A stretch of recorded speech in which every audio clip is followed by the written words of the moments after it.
Running a business comes with a lot of what ifs, but luckily there's a simple answer to them. Shopify.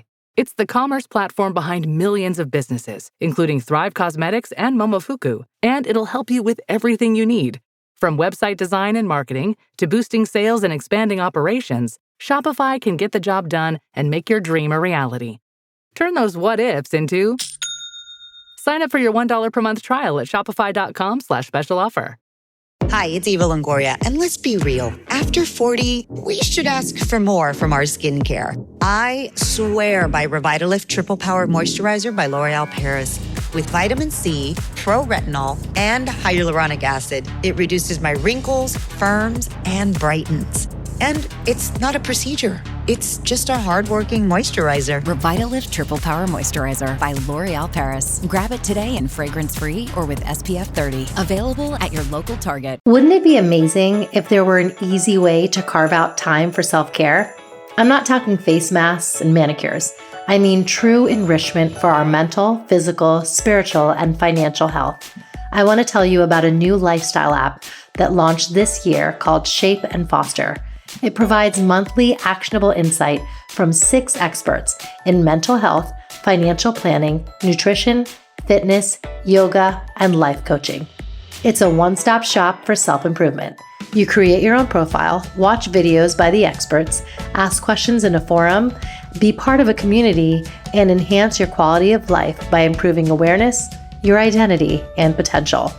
Visit that'stotalmomsense.com/shape and foster for a free 3-day trial and a discounted annual plan of just $89 a month should you decide to become a member. Moms and dads, we need to take care of our kids, but above all else, make time to take care of you with Shape and Foster.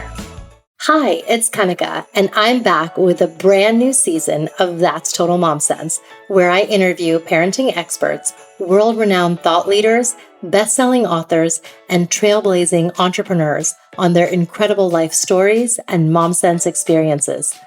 Hi, I'm Gabby Bernstein, and you're listening to me on That's Total Mom Sense. It's me, Bobby Brown, on Total Mom Sense. Can't wait to share my story. Hi, I'm Dr. Lisa, and you're listening to me on That's Total Mom Sense. Pandemic or not, these episodes will inspire you to make every single day count. Episodes release on Tuesdays and Thursdays. Join my tribe and subscribe wherever you listen so you never miss an episode. And he said to me after everything he learned about my first birth with Amelia, he was like, you could probably have a VBAC if you decide to have another child. And I didn't even know what that was. I was like, what? What's a VBAC? And he's like, oh, it's vaginal birth after a C-section. And I was like, oh my gosh, no, I did not know this. And what do you mean I could do this? And, him being a chiropractor and, an expert in many things, he started sharing with me all the different ways that you can prep your body and also how you can have that conversation with a doctor, a midwife, whoever it may be, and talk about that being an option. And so he opened my eyes up to it. So then when I did get pregnant with Arlie, I started being very intentional right away of like, okay, I am going to work to have a VBAC with her. Like that is my, absolute goal when it comes to this birth. As moms, we often wonder, am I doing enough for my kids? I'm here to tell you, you are super mama. That's because we have an undeniable superpower, our intuition, and it never steers us wrong. I call it our mom sense. Hi, I'm Kanika Chadda Gupta, and I'm the host of That's Total Mom Sense. I'm a journalist, entrepreneur, wife, and mom of 3, twins plus 1. Now, if I had $1 every time I heard, gee, you have your hands full. On my podcast, I interview influential moms from various industries and cover topics that all first-time parents grapple with, from getting your baby to sleep to screen time allowance, your new normal in your marriage, and how to dedicate time to yourself. Learn and laugh along with That's Total Mom Sense. Today, I am so excited to feature a guest who is a known risk taker and prides herself on living on her own terms, Ali Levine. Celebrity stylist and motherhood fashion lifestyle expert Ali Levine believes that no matter where you roam, from the laundry room to the red carpet, authenticity is your superpower and confidence is your best accessory. Raised in the high-velocity fashion culture of New York City, a natural gift for style led Levine to opportunities working with international designers like Coach, Talbots, and the opening of New York's flagship Target location.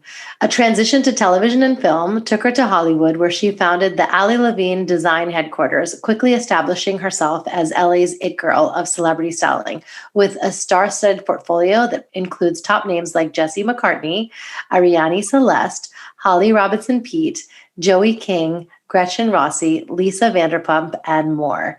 She rose to reality stardom with her Bravo show Stripped, which had exposed couples' relationships while stripping them of everything they own: clothing, furniture, money, coveted possessions, to uncover what truly matters most. After the arrival of Ali's first child, her daughter, Amelia Ray, she embraced the role of mompreneur and mommy influencer. She's now a mom of 2 and shares her real, raw truth of motherhood. She's a sought-after motherhood style and lifestyle expert, covered by Forbes, The Wall Street Journal, New York Times, and LA Times, with design ideas featured on national network television and print online media outlets such as Real Simple, Pop Sugar, and FabFitFun. She's also one of Yahoo's top influencers to watch and follow in 2020. You can follow her journey at alilevine.com and on Instagram at Ali Levine Design.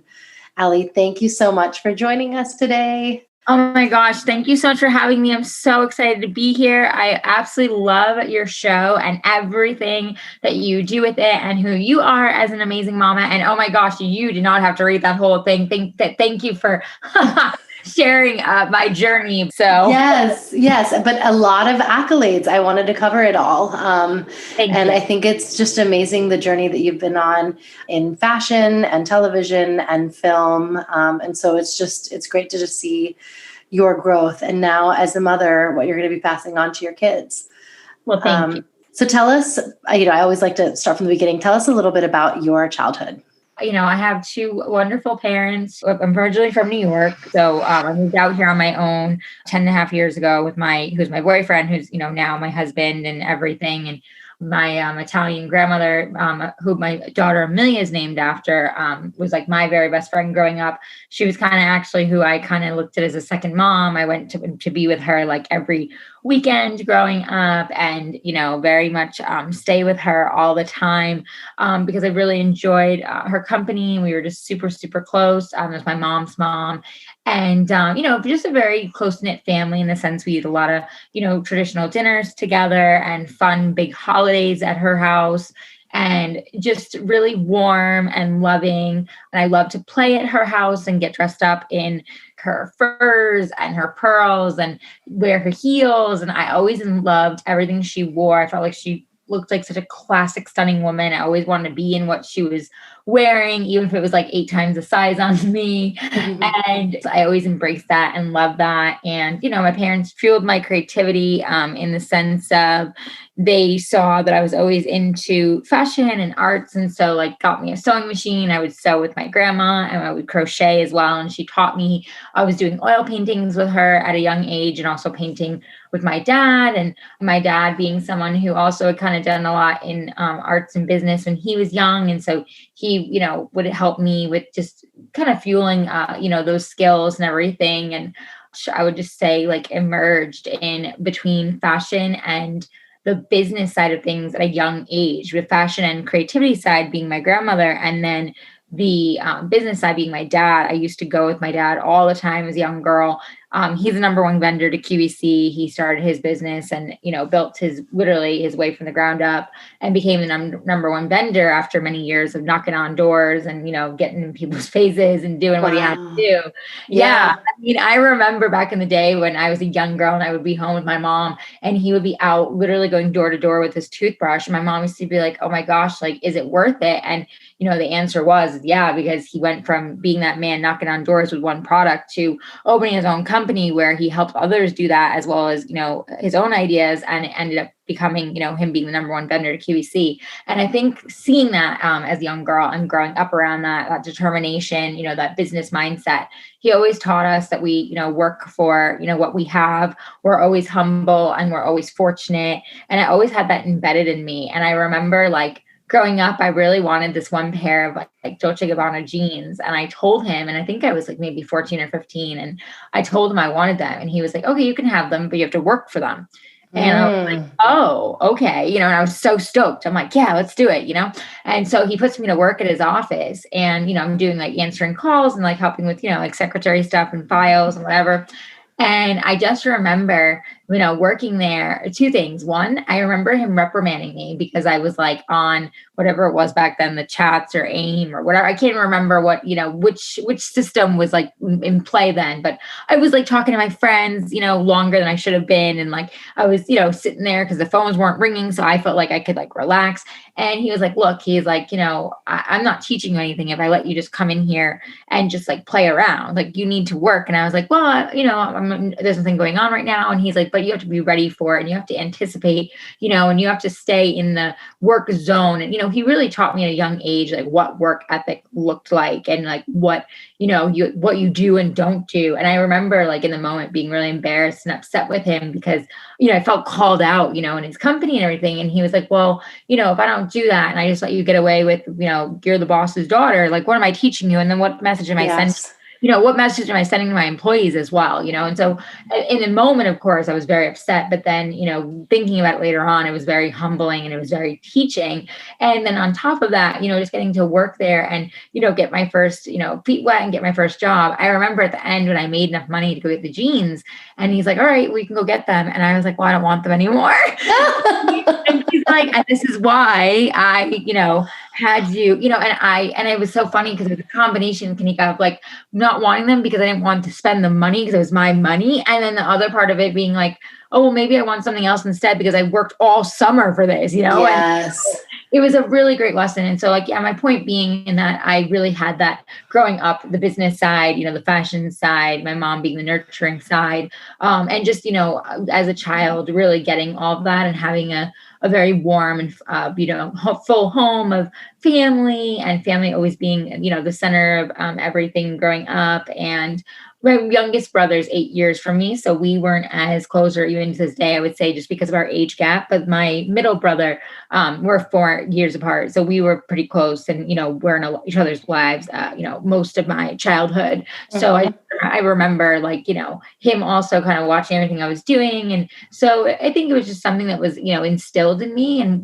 why I am successful in business is, when you watch your dad do that and he takes you on the weekends to the green rooms for experiences and, get to be a part of all of it, it's kind of hard, I think, not to like have that mindset when you see someone, who you love and admire, doing so much. You're like, wow, he can do it. I can do it too. And I think that was really inspiring for me.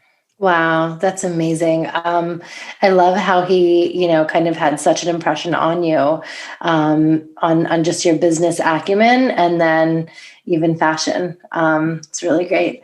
So have you always been one to take risks in your life? Is there any other moment in time where you're like, that was something that maybe others wouldn't have done, but I'm not risk averse, so... It's funny when people say like to me, like to take risks, because it's actually something that I'm dealing with my parents right now, to be like super transparent. Like it was funny when you asked me the childhood question, because it made me smile and really reminded me, of course, how much I love and adore my parents. But right now we're not really like in the best of ways because they're having a hard time with me being such a risk taker and they're not accepting it. And it's quite difficult because they are such loving people and I love them madly, obviously them being my parents, but they've always been very, supportive in my life up until like, I would say in the, more recent years. And, it's because I think that for myself, in a way, I've had like my own awakening spiritually, where I really trust more in faith than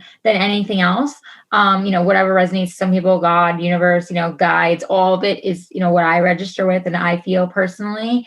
Yeah. And it really guided me to a place of, it doesn't necessarily really feel like risk per se, but it's more faith and trust. And I think also of like, for me, understanding that like a lot of quote unquote like systems or programs were taught to us at a very young age and have been instilled continuously in all different media outlets and programs and different things that we've been around, all of us growing up, that it's not necessarily wrong. It's just systems that were always in place that were told to us, this is what you're supposed to do. And this is what this is.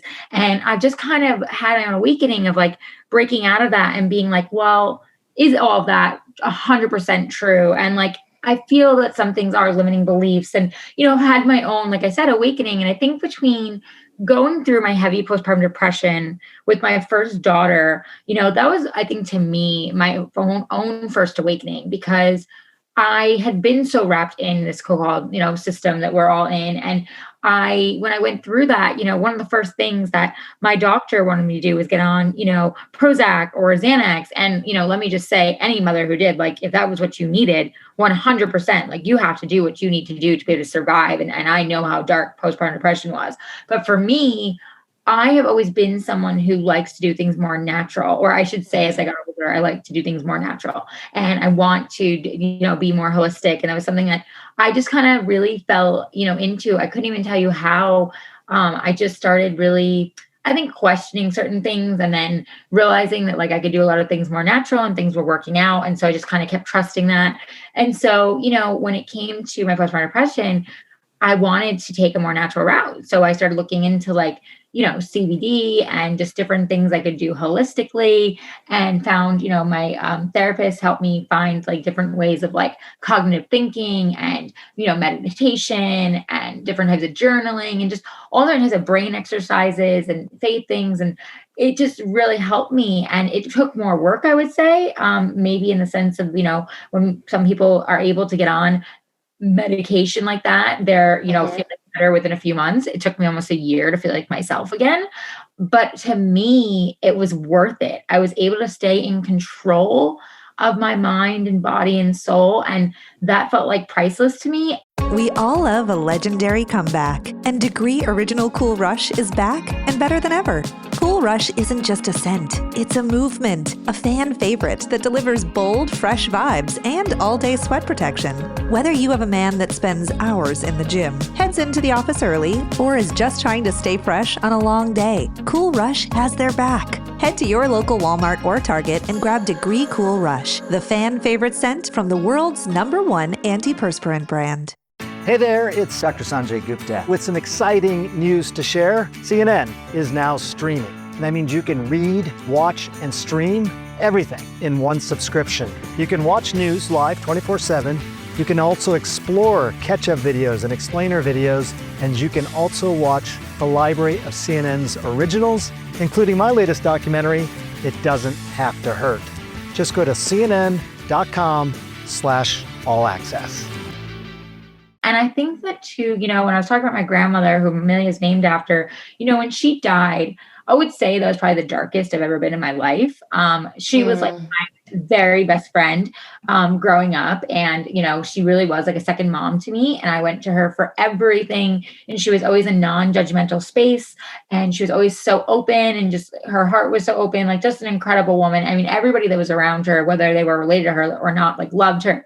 She just loved on everybody, unconditionally, wholeheartedly, and such an incredible trait to have. And I was so lucky to be around it and have that relationship. And I think when she passed, I really, honestly, I didn't handle it at all. I didn't grieve at all. And I just lost my shit, to be honest.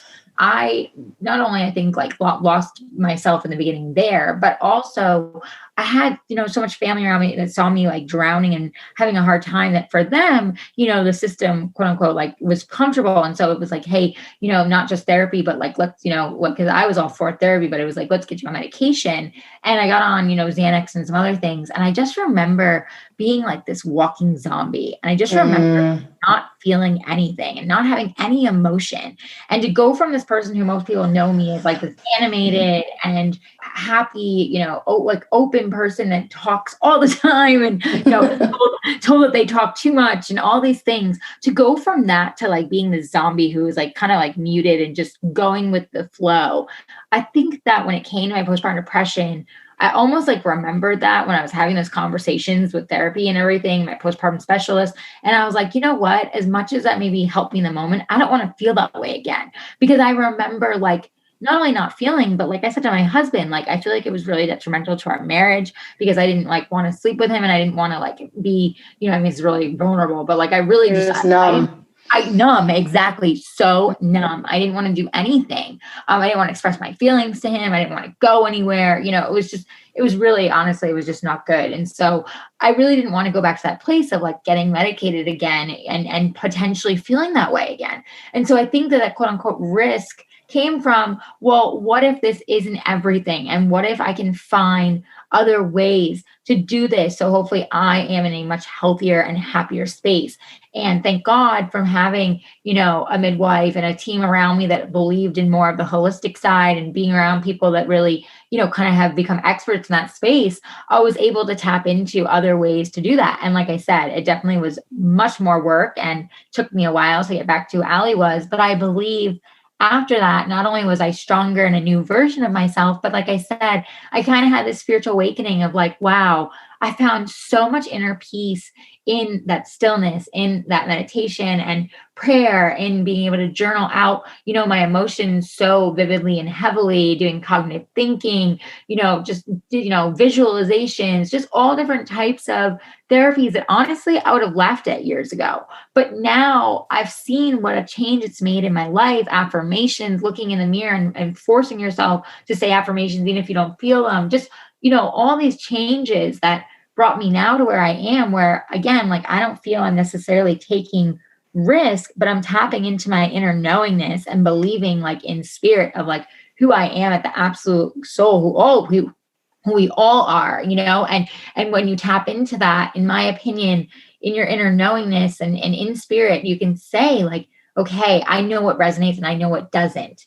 And I understand that not everybody, feels that way and not everybody can find that. But for me, I did, and I didn't expect to be quite honest. And it's been a game changer for me. And so I've been feeling into that and walking with that more than actually feeling like I'm taking a risk. Right. Wow.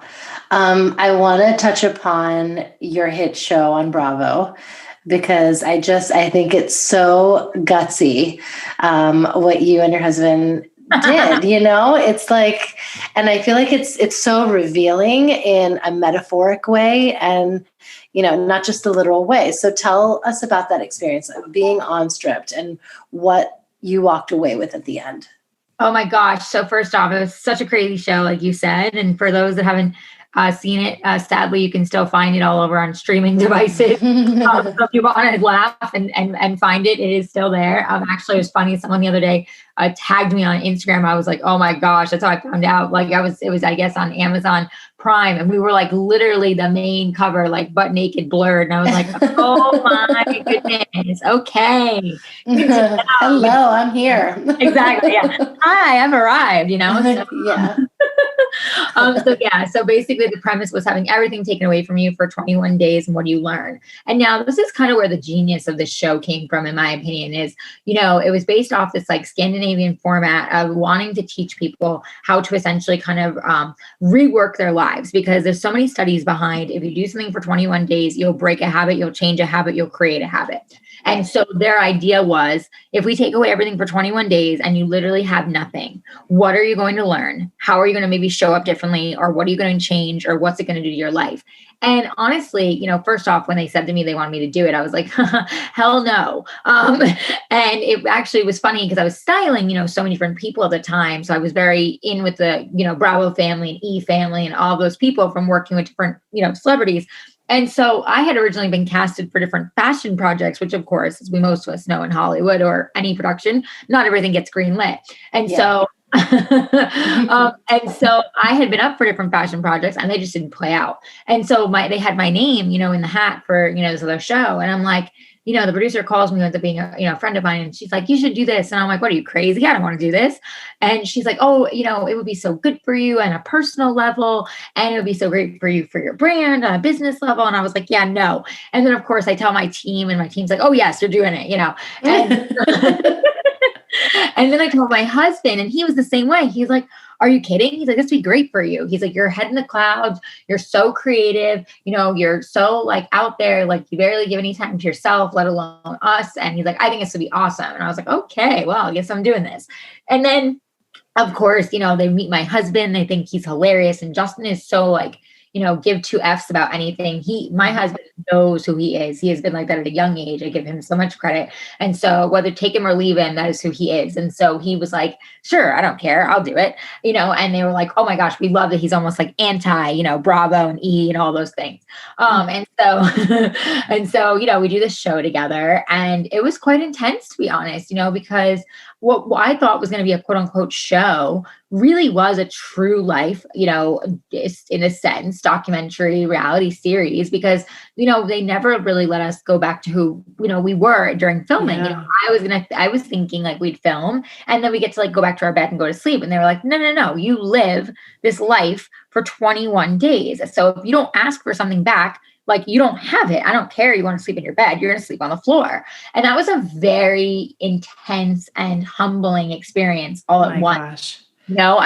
You sleeping on a wood floor, butt naked. It was like, okay, this is no joke, with toilet paper rolls as your like pillows. It was pretty Oh my gosh. Yeah. Well, one thing I think, almost like Survivor style, like you could be dropped in the middle of nowhere and make it through, and just, you don't need much to get by, and you get resourceful. So there's that. But then totally.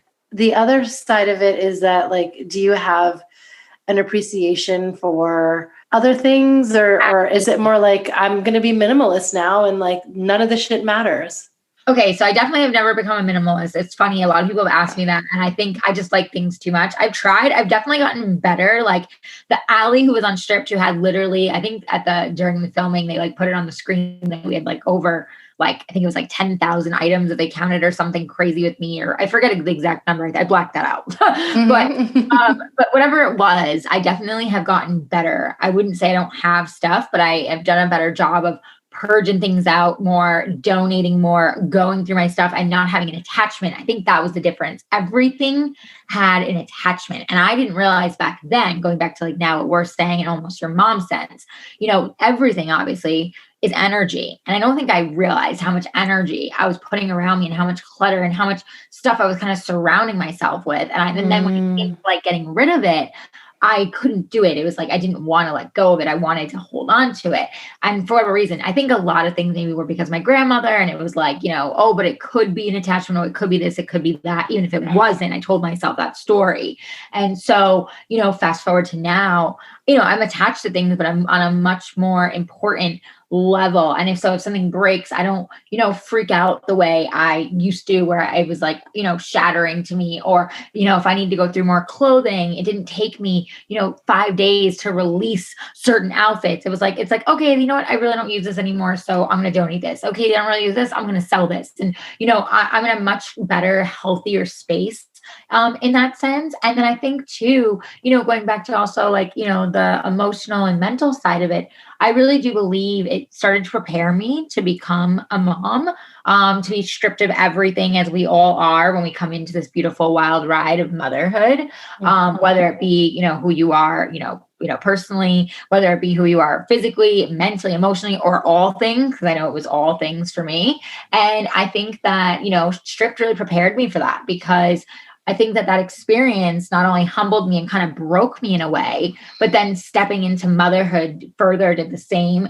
And it allowed me, when I embraced it, because I did not at first, but when I embraced it and I, fell into it, it allowed me to be so vulnerable and real and raw, and not judge myself for it, and not, look at myself differently just because I wasn't surrounded in the quote unquote glam and materials and all the things that I had been in, because I was this, because I was a known celebrity stylist, and because I was this person who showed up, on camera a certain way, and all the things that all these roles that Ali played out, in my life. And I think that motherhood has a way of really not only bringing you back to reality, but like truly breaking you and being like, okay, yes, you can be all those things, but like you also have to be a mother, for first to your children. And then also like, in a sense, mother on yourself.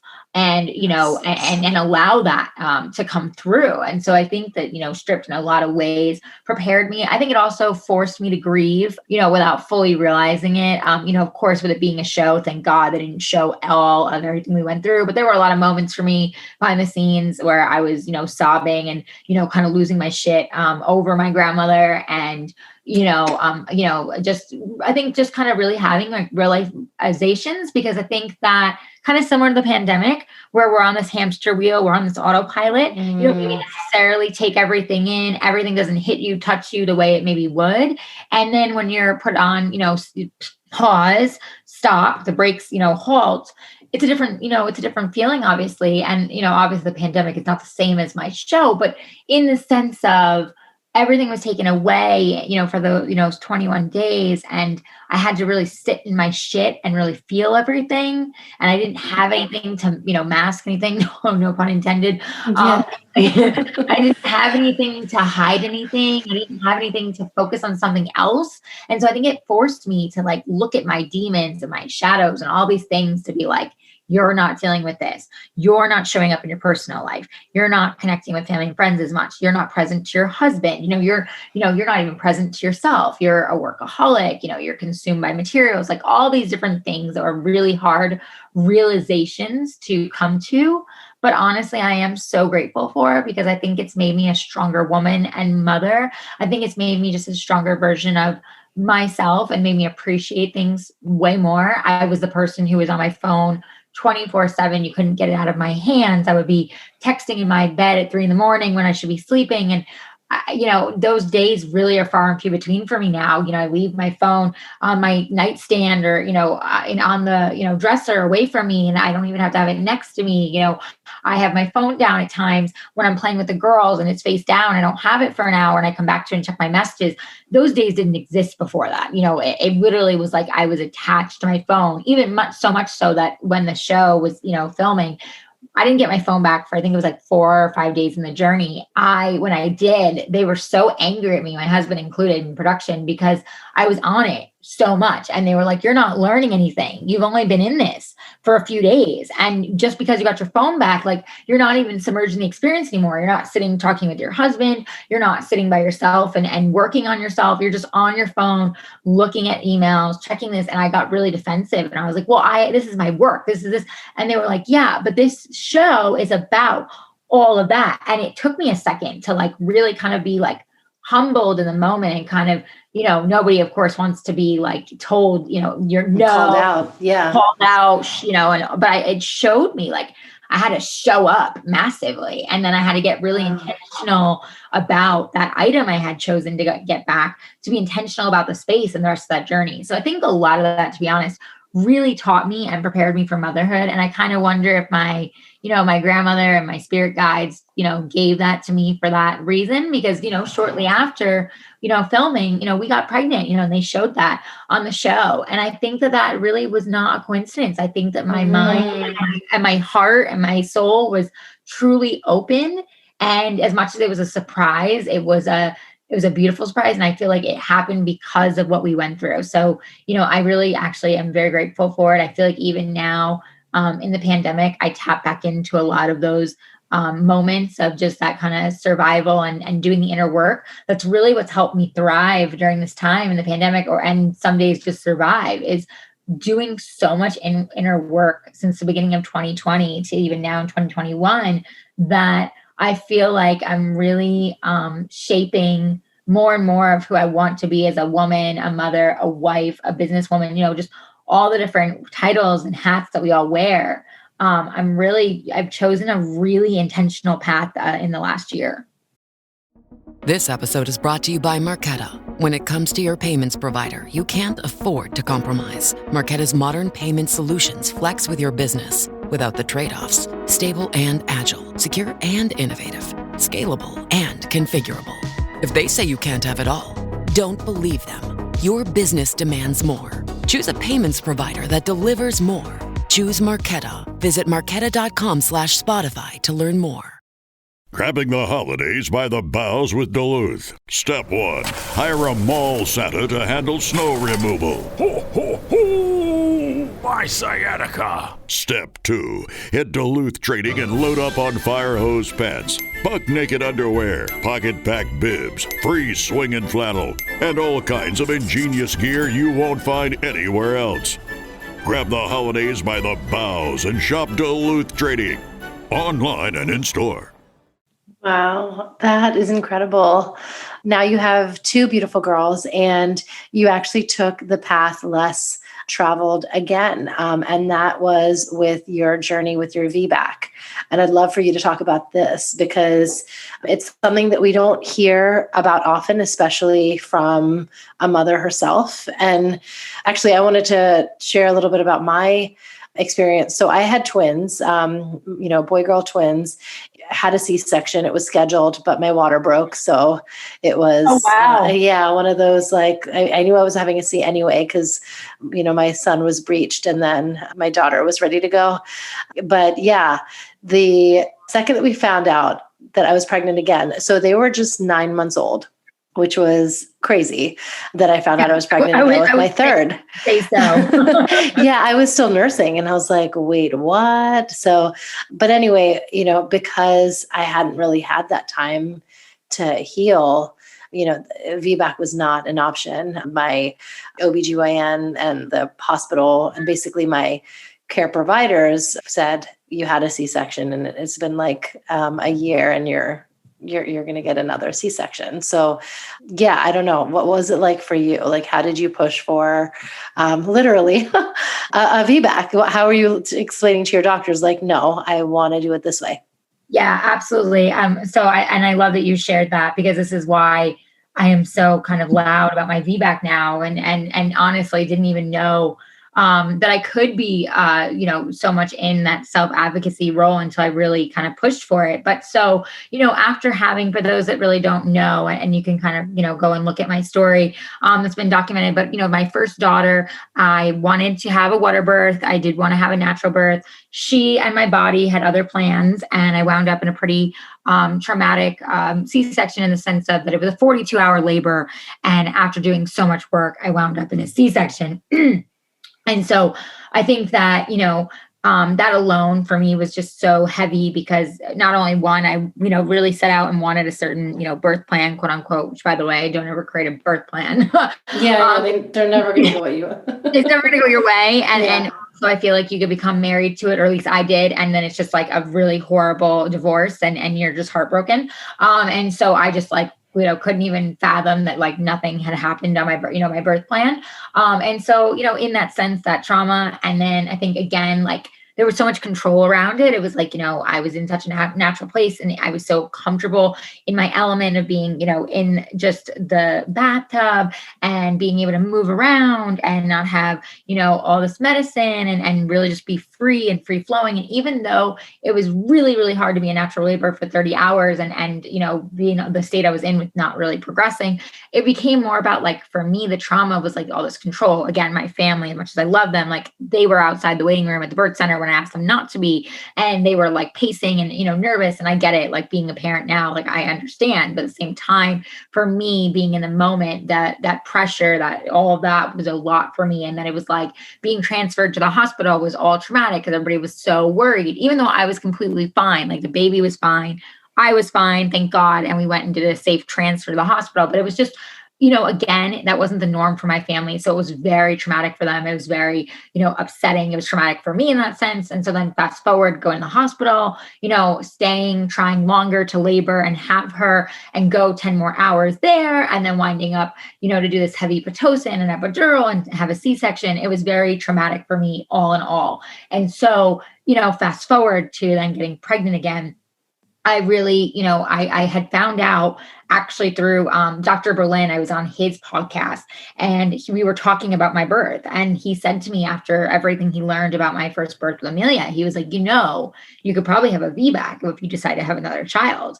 And I didn't even know what that was. I was like, what's a VBAC? And he's like, oh, it's vaginal birth after a C-section. And I was like, oh my gosh, no, I did not know this. And what do you mean I could do this? And, him being a chiropractor and, an expert in many things, he started sharing with me all the different ways that you can prep your body and also how you can have that conversation with a doctor, a midwife, whoever it may be, and talk about that being an option.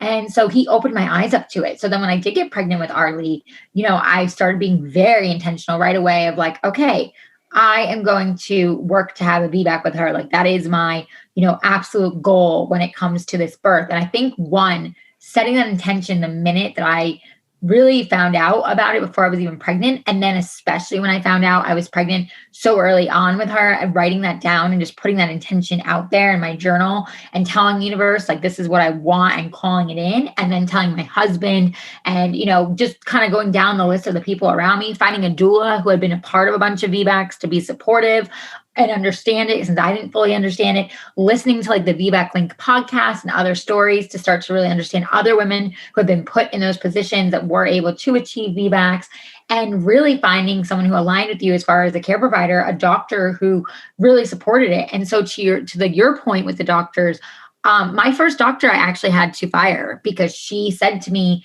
straight up, point blank, after I think I was like 10 to 12 weeks pregnant, she was like, well, so you had a C-section, so we're going to do a C-section. And I was just sitting there like horrified, and I had to like really hold my tears back. And I looked at her and I said, well, why is that? Because I know I can have a VBAC. And she was like, oh, no. And this is what I talk about when I say the system. She immediately started pulling out, pamphlets on pamphlets of why not this and the fear behind this. And this is this. And it was like, I looked at her, and it wasn't that I didn't respect, of course, what she, she's a doctor. It wasn't that I didn't respect what she was telling me, but it was coming from such a fear-based place. Right. And after doing so much of my own inner work with my postpartum depression, they really move you from fear to love, and the exercises and work I was doing. And so I really wasn't registering with that fear. And I was just like, no, I don't have that fear, and I want to like pursue this and see if it's something I can do. And then if it comes to a place where I can't, then I can't. And she was like, well, I can't support you. And that was like one, really disappointing. But then two, I think at the same time, really empowering, because I was like, you know what, then I'm going to leave you, I'm going to fire you, and I'm going to find somebody else. And once I did that and I broke free of those chains, and I remember like being really vulnerable and really scared and calling my husband and being like, am I crazy? But like, I really want this. And I did my research, and he was like, as long as you did your research, I know you're going to do what you want to do anyway. So like, just make sure like you're making a safe and healthy decision. Like, God forbid, I showed him the different risks. And to be honest, for anyone listening, you can look this up. It's 0.01, for you to have a uterine rupture. And not to say that that's not a risk, but the actual successes of like 89% of women have VBACs, to me was like, well, there's so many women. It's not even half. It's so much more than half are doing this, even though the system is telling you that, the C-sections, are this and are that. And so I was like, I got to find someone. And so I'm calling around all over LA. And I was so grateful between my birth community and different people I knew, my doula, that I found Dr. Brock, who is literally known as the VBAC King of Los Angeles. And he is incredible. When you were talking about you with your baby being breech, he also is known for being like the only doctor in Los Angeles who turns breech babies. And if like your baby doesn't turn him, they're not turning. But he turns, he's known for like massively thousands and thousands of babies being turned, being breech. And so, just knowing that about him and like who he had come into in the medical field and how he had pushed the limits, I was like, oh my gosh, I got to meet this guy. So, I go sit in his office and I get a referral, and I'm sitting with him. And it's funny, I'm twiddling my thumbs. I remember this, and I'm looking at him, and he's like, what's going on? You seem nervous. And I'm like, well, I want to have this conversation with you about this, and I'm not sure how to, bring it up. And he's like, oh, my nurse told me you want to have a VBAC. And it was so like seamless. And I was like, oh yeah. And he's like, okay. And I was like, okay. And he's like, I'm going to check you and see if you got, the things that a candidate should have. Your scar is fully healed. There's nothing, it seems like there's anything going on inner or outer with your body. The alignment looks right overall. We're going to just check the basics. And I was like, oh, and he just made it so simple. And then he checked me, and the nurse checked me, and he's like, yeah, you look like a good candidate. We're going to give this a go. And I just remember in that moment, Kanika, not only like being like, oh my gosh, I took my power back as a woman and as a, as a mother, but it was like, so like, I just started crying and happy tears of like this release. Yeah. Like I stood up for myself. I advocated for myself. Yes. it was such a beautiful feeling. And I think as mothers, the more that we do that, and, going back to your beautiful, title of the show, Mom Sense, the more you type into that mom sense, that intuition, that inner knowingness, whatever it is that resonates to you, the more you can step into your power and take your power back and self-advocate for yourself. Exactly. And so I just felt so like, oh my gosh, this is amazing. Just the feeling alone, let alone, obviously I hadn't even gone through the VBAC journey yet. And, so then once he told me he was going to support me, I then got a chiropractor that was also heavily, known for helping with VBACs and getting my body aligned. I went to her twice a week to see her and make sure Dr. Annie was always checking me to make sure my body, she was adjusting things. And it was amazing, that alone, to see doing that, and exercises my doula was giving me, to see the difference in on, your body, of the way it sits and the way your tailbone is and your hips. And, people don't talk about this. It's like, oh, you get pregnant, you have a baby. And it's like, well, yes, we're all we're all built to give birth to a point, but there are different things in our bodies and different things that are off that maybe need to be adjusted to make things happen a little more smoothly. And I had no idea that Amelia had gotten stuck twice in the canal, and why I had a C-section is because she was stuck in a certain part in my hip. And it was with Arlie, she's like, okay, we're going to, your left hip keeps going up more than your right. So we're going to keep adjusting this and make sure we keep lining it up. And, we just kept readjusting my body and realigning, and even being home, the way I would sit and the way I would function, I was really intentional about really being aware of what my body was doing at all times, and also what I was consuming and certain exercises, just all these different things. And at the end, really doing the Rebozo work heavily to move the baby, and the Miles circuit to really get my body ready to go, and just all these different things that my doula, being that she'd been a part of VBAC, could really teach me and speak to me. And so all of that, was really powerful, and just educating myself. And then when it came to, giving birth, I mean, we're in a pandemic, it's, COVID, everything's crazy. My doula was no longer allowed to be there with me. She was virtual. So that was a huge adjustment for me on my heart and my mind and my body and everything. And, and so it was just wow, it was really intense. And she really kept me in a really spiritual and zen and, just beautiful place of being we're going to work this out. We're going to make it happen. You're going to have your VBAC, whether I'm there or not. You're going to see me on FaceTime. I'm going to coach you. It's going to be all good. She came over once to show my husband kind of all the things to do to keep me very calm, and, the hip squeezes and all the different things that they do as doulas and ways to touch me and help me and all of that. And, that was really, really helpful when it came to being at the hospital and him keeping me in a really safe space. And so when it came to the time, to have my VBAC, I'm not going to lie, I had to work for it. I really kind of feel like the universe was all right, you really want this? Because, I labored really quickly. When I got there, I arrived, I was already at a 6, and I went, quick to transition to complete really fast within a few hours, which was not the case, with my first at all. And they told me, your body has that memory, it's wild how our bodies work, but that you have labor memory, your body remembers. So I went so quickly in that sense. But then the pushing, because I hadn't really pushed with Amelia from having a C-section, the pushing was a different story. So I had a few hours of practice pushing. And then I spiked a fever. Long story short, and my doctor was like, okay, I can no longer let you just continue for hours. I got to make sure you and her are okay. So we're going to, make this happen. So I need you to really bear down and push so we can, make this happen. And so I was like, okay. So, I get back in the bed, and he tells me here's the bar. We're going to push as hard as you can. And we're going to make this happen. And so, I'm pushing as hard as I can, and she's not fully coming. He can see her, but she's not fully calling him. And I remember in that moment, Kanika, literally going to fight or flight, I'm going to wind up another C-section. I cannot believe I did all this work. I had all these thoughts around my head. Have worked out. Yeah, totally. Yeah. Exactly. It was I had all these thoughts swirling around my head, and then these other thoughts that weren't even mine, oh, well, you just can't do it. Your body can't do it. And it was just all this mess. And I remember sitting there being no, I'm not, this is not happening. I'm not going down like this. And I remember turning to my husband and saying, can I have my earbuds, please? And he, put them in my ears. And I turned on, I had a meditation playlist I'd worked with, the entire pregnancy. And I turned on my fear releasing one, and I shut my eyes. I said, give me a second. I shut my eyes. I prayed. I really got intentional about what they were saying, started repeating it to myself. I don't remember the exact words, but it was something I released the fear and I allowed the universe to come into play, or something along those lines. Mm-hmm. And I said that to myself. And as I said that, he's like, okay, we're going to try this vacuum assist one last time before we go to a C-section, and he's like, you got to push. As soon as I tell you to push, you got to push as hard as possible, like the hardest you've ever pushed in your life.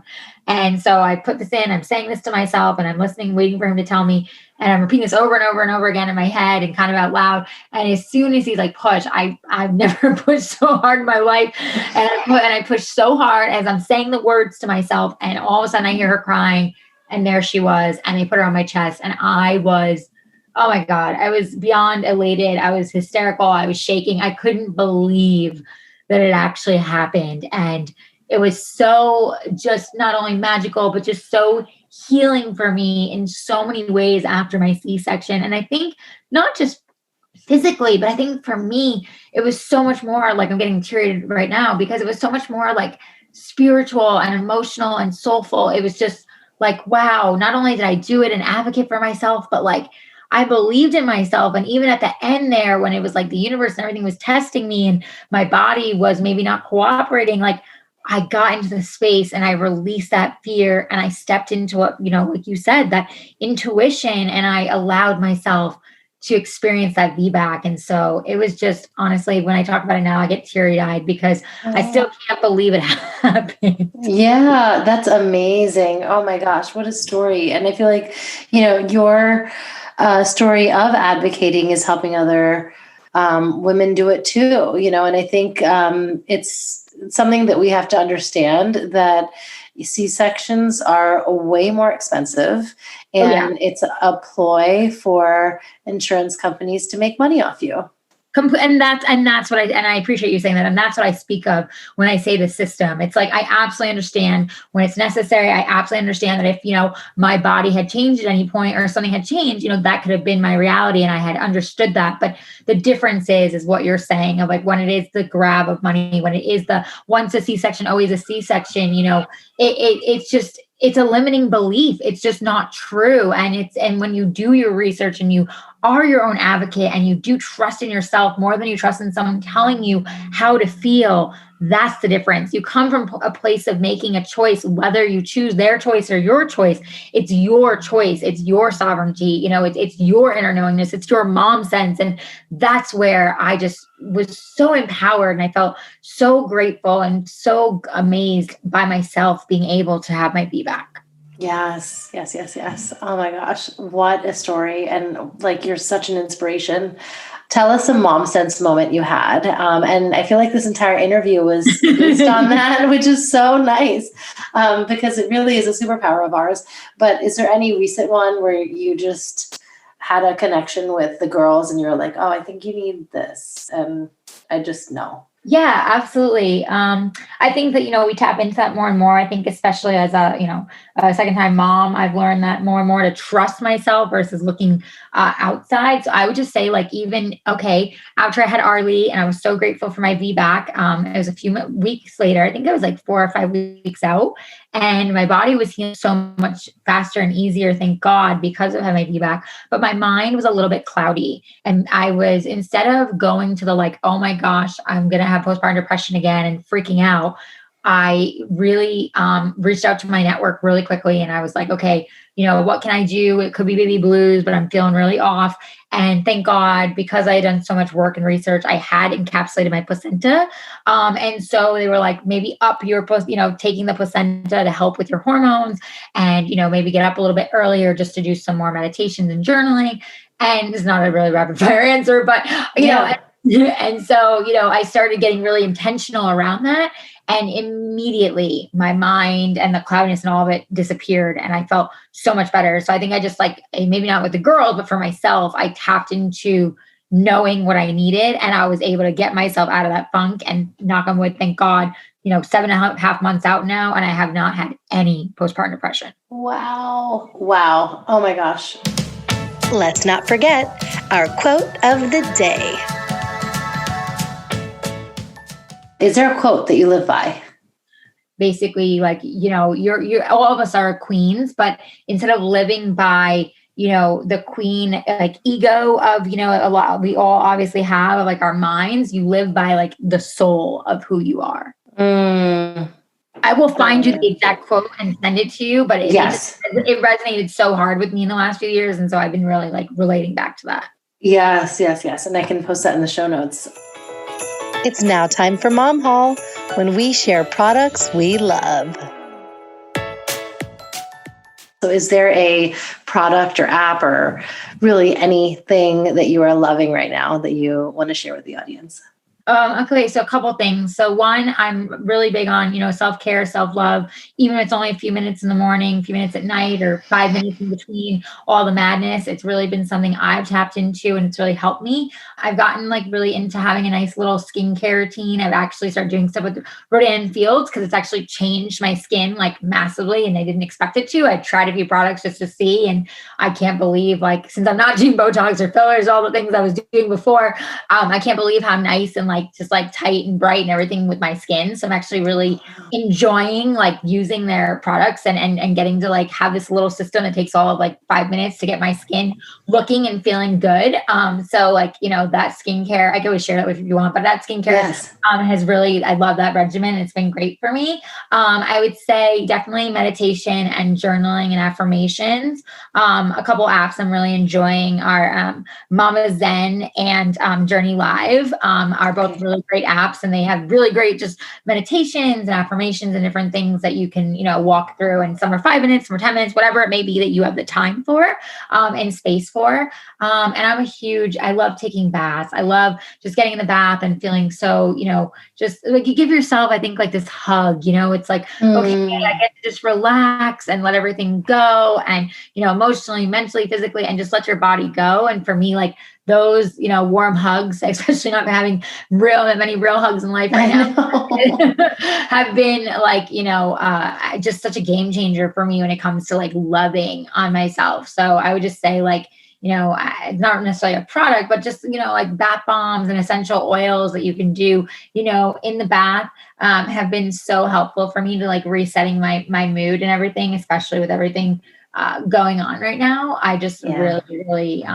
I look forward to that. Oh, that's so great. Oh my gosh. I'm definitely downloading the apps you recommended, and I'm going to look into the skincare. Yeah. It's really great. Links and everything if you want for it, so you can check it out. Yes, absolutely. I'm so glad that we got to just delve into all the things and cover your story. You really are fearless, and it was a pleasure interviewing you today.